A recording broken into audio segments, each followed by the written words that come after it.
निरंजनी अखाड़े में अखिल भारतीय अखाड़ा परिषद के राष्ट्रीय अध्यक्ष महामंडलेश्वर व साधु संतों पर मुख्यमंत्री ने की पुष्प वर्षा। मुख्यमंत्री डॉक्टर मोहन यादव राजधानी भोपाल में होली पर्व मनाने के लिए बाद सीधे अपने गृह नगर उज्जैन पहुंचे। मुख्यमंत्री ने यह संबोधित करते हुए कहा कि साधु संतों का स्नेह और आशीर्वाद इस जन्म की सबसे बड़ी उपलब्धि है। सभी संतों को मेरा चरण स्पर्श। उज्जैन में परमात्मा ने जन्म दिया, उसके लिए हम सौभाग्यशाली हैं। बाबा श्री महाकालेश्वर की उज्जैनी नगरी आध्यात्म, भारतीय दर्शन, धर्म, गणित, चिकित्सा, धनुर्विद्या और शिक्षा के महत्वपूर्ण केंद्र के रूप में हमेशा से विख्यात रही है। भगवान श्री कृष्ण ने यहाँ सांदीपनि गुरु से शिक्षा प्राप्त की और उसी ज्ञान से श्रीमद् भगवत गीता का उपदेश विश्व को प्रधानमंत्री श्री नरेंद्र मोदी के नेतृत्व में देश अग्रणी राष्ट्र बन रहा है। मुख्यमंत्री डॉक्टर यादव ने कहा कि जो उज्जैन और प्रदेश के अन्य धार्मिक नगरों में 1 अप्रैल से शराबबंदी की जा रही है, इसी के साथ हम संपूर्ण प्रदेश में गौशालाओं का बढ़ावा दे रहे हैं और दूध उत्पादन पर भी बोनस दिया जाएगा। इससे शराब की जगह दूध को बढ़ावा मिलेगा। ढोल, डमरू, वेद, ऋचाओं की गूंज के बीच कार्यक्रम में मुख्यमंत्री डॉक्टर मोहन यादव को अखिल भारतीय अखाड़ा परिषद अध्यक्ष श्री रविंद्रपुरी महाराज ने गुलाल लगाकर होली की शुभकामनाएं दी। मुख्यमंत्री डॉक्टर यादव ने कहा कि अखिल भारतीय अखाड़ा परिषद अध्यक्ष रविंद्रपुरी महाराज, महामंडलेश्वर शांति स्वरूपानंद गिरी महाराज, महामंडलेश्वर सुमनानंद गिरी महाराज, महामंडलेश्वर प्रेमानंदपुरी जी महाराज, महंत डॉक्टर रामेश्वर दास महाराज, महंत देवगिरी महाराज के साथ अन्य साधु संत महंतों का पुष्प वर्षा कर स्वागत किया।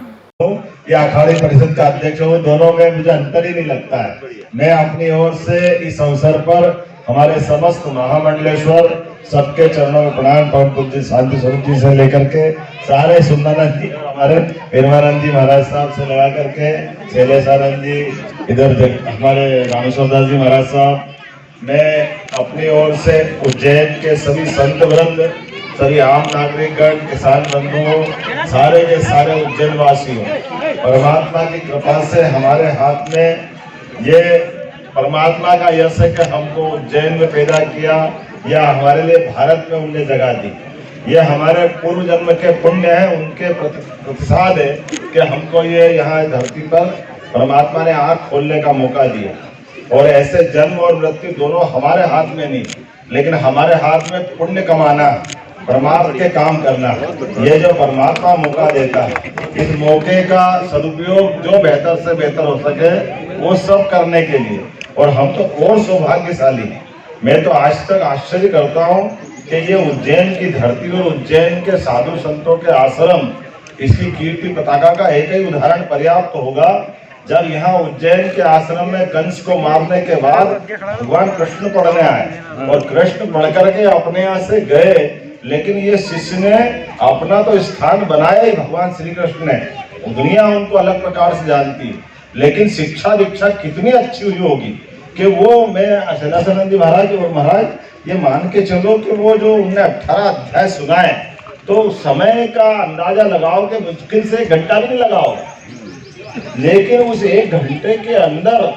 जो 18 अध्याय में भगवान श्री कृष्ण ने अर्जुन से संवाद में करके बात कही, कौन सा चीज छोड़ी है, किस प्रकार से गीता के अंदर एक एक बारीक से बारीक बातों को समाहित करने का प्रयास किया है। आयुर्वेद उसमें है, हमारी धार्मिक गतिविधियों का मामला है, खगोल की घटना है, भौगोलिक सारी बातें हैं, सांसारिक जीवन की बातें हैं, इस संसार को अलावा किसी और दुनिया में जाने की बातें हैं, यहाँ तक कि सूर्य चंद्र से लगा करके अपने शरीर के अंदर की जो जियोलॉजिकल, जूलॉजिकल सारे विषयों को जो समाहित किया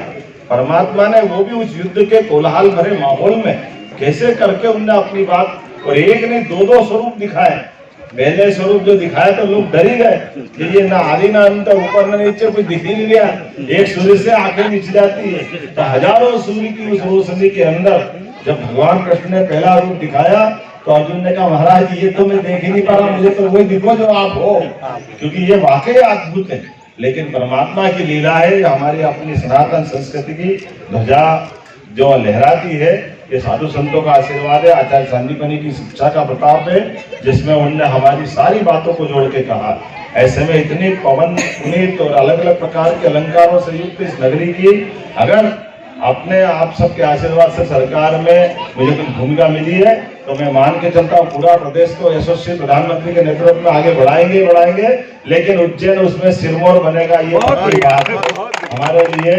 ये कई कारणों से